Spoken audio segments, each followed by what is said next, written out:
Kamala Harris was completely shocked by election night loss to Trump after she bought the hype. Is this not the funniest thing, Rob? Kamala Harris and her running mate, Tim Walz, were blindsided by their loss to Donald Trump in 2024, as detailed in Fight, inside the wildest battle for the White House by the people that wrote it. Parnes told the podcast, somebody's got to win with Tara Palmieri.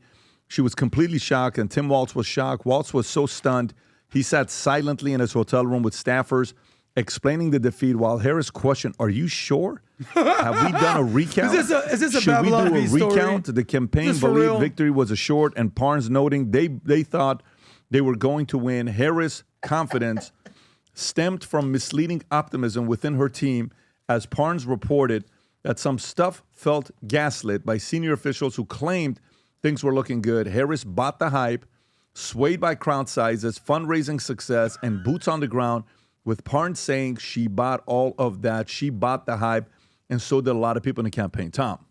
Well, Pat, I thank you for when you challenged us to say, hey, let's do a 16-week series, and let's look at these polls, and let's look at facts, let's look at numbers, and let's see what we can find. And we saw polls that we saw where they were going. We saw where the numbers were going. We also saw and talked to friends inside the polling industry, people that have come out and talked to us, that said that a lot of these pollsters milked the Democrat campaign. $3 million a month polling contracts. Hey, you're doing well. You're doing great. You know what? More white men than you think. You look what you're doing with the married Hispanics. It's better than you think. And how is it that people like Nancy Pelosi saw the car going over the cliff? It was like the last scene in Thelma and Louise, and you've got Kamala Harris and Tim Walz holding hands as the car's going over into the canyon. That's what was going on. Everybody knew it, and I believe that Tim Walz and I believe that Kamala were lied to during the last lap of the campaign, where people said it's looking good because there was too much money to be made. And do you remember what we all said? Remember when the audit came out, the audit at the end, and how much money was spent? What did we say on this podcast? How the hell did they spend that much money?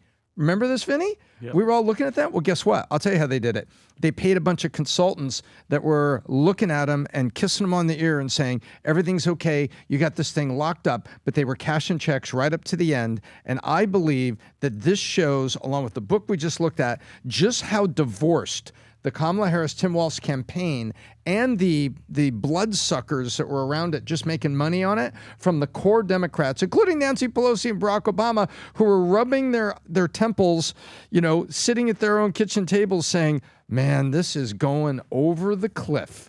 They all knew it. And that's what's going on here. And it doesn't surprise me. By the way, Tim Walz just sitting in a room, just shocked, not talking, staring at nothing. That's a normal day. That's a day ending in Y for Tim Walz. It's like, so let's not be hard on Tim. He's the first one to tell you, I was such a knucklehead. Yeah, so I think Kamala genuinely hates people and being around people and interacting with people that she considers regular people, because I think you have to like to speak to people and be around people and be in front of people when you're running for president, and if you want to do something where you're serving people. So I think that she was like so cut off and detached and out of touch with like the average person, where she didn't interact with them unless they were like pre-screened and like they had their pre-approved questions and everything. So I think she was so cut off from reality with like the average person that of course she was shocked. She had no idea, like no perception of what the average person was doing or thinking. And then the pollsters, we know the pollsters are fake. I mean, like I've never been called by a pollster before. I don't know anybody who's been called by a pollster before. So I don't know like what kind of sample size these guys are getting stuff from. But yeah, it's not. I think both sides always think they're going to win all the way down to the wire with any campaign. So yeah, I'm not surprised that she was shocked. Vinny. Well, that's never underestimate the power of the mainstream media as well. Like, she was watching and she was paying attention, and people are like, we got this. And you have the backing of Barack Obama and their lovely marriage to Michelle Obama, constantly saying, listen, we're going to go out there, we're going to tell, we're going to rally up the troops, and we're going to tell the African-American community, you have to vote. Like, if you don't, then you're ruining the race. You're not helping us, and none of it. Everything fell flat, and that's what you get when you have just people like you say it all the time. The flattery, it's just killing people. Like, you got this. We're gonna win. Nothing. He's not gonna. He's a racist. He's Hitler. We're all gonna say that he's Hitler. We're all gonna say that he's gonna ruin the world, and that's it. And that's what you get when you listen to the mainstream media, and you have people patting you on the back all the time, and you're not aware, and you're not living in reality. That's what happens. That's exactly what the hell happens. Adam. I mean, I'm picturing Tim Walz being like, "What happened? Yeah. I thought we had this in the bag. Knucklehead. Are you what? This guy? Yeah. Gosh, Give me one of them tampons from the bathroom so I can wipe my unbelievable. tears. So I mean, it just maybe just shows you how much politicians, maybe even on both sides, sort of live in echo chambers, and you're being coddled, and your handlers are kind of telling you what you want to hear. They're not necessarily telling what you need to hear. They're not speaking truth to power, and they're sort of insulated. I'm not shocked. Nobody's shocked that they lost. It's like when Walter Mondale, I think, lost to Reagan, I think 49 states to 1. Reagan just cleaned up in the Electoral College, cleaned up across the board, and Walter Mondale just sitting there is like, what? You're kidding me? Look at this map right here. And by the way, reference Tim Walz, governor of Minnesota, Walter Mondale, Minnesota.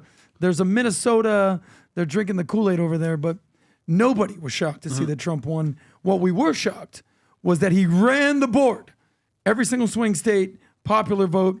Now Kamala is a drunk person on the internet. Are you a dog person or a cat person? We know this guy's a cat person. Adam, I have a special guest here today. If you can bring him over here. This is my number one therapist for the last 16 years next month.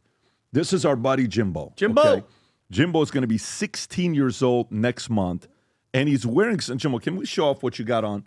He's got a Future Looks Bright shirt back here, and because it is what is it? The National Pet Day, Rob? Can you pull that out? Yes, Friday, National Pet Day. National Pet Day is Friday. We got this gear for you that our merch team thought it was a good idea. Okay, I want to show you this. So if you guys, honestly, if this sells out, I'm going to personally give credit to the merch team to come up with these ideas. And I will say, this is their idea if it goes lights out, okay?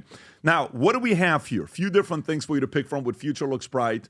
Frisbee rope toy. This is one. We have this tennis ball. What does it say? Tennis ball sling toy.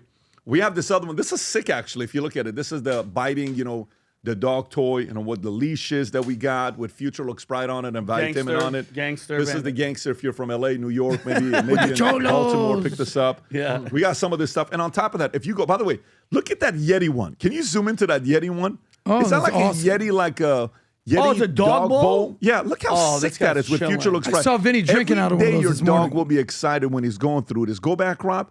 So let's place an order on one of the things so they can kind of see. Let's place an order on this, hypothetically. If you buy this, watch what happens, okay? So you buy this $15, you add it to the cart. Then it says here, are you Team Wolf or Team Meow? So you're going to get a Valuetainment mug that says Meow or Wolf, depending on if you're a dog person or a cat person. Obviously, Adam goes with Meow and Vinny would go with Wolf, but some of us actually like dogs and cats. But anyways, if you got animals, if you got dogs, go place an order for National Pet Day. Future Looks Bright. I never forget one of the shows I watched, cartoons, that it said all dogs go to heaven with the character Charlie. You remember that? What a great movie, right? Cry all the time. If you love dogs, you got dogs, place an order. Future Looks Bright, not only for us humans, but also for dogs. If you enjoyed this video, you want to watch more videos like this, click here. And if you want to watch the entire podcast, click here.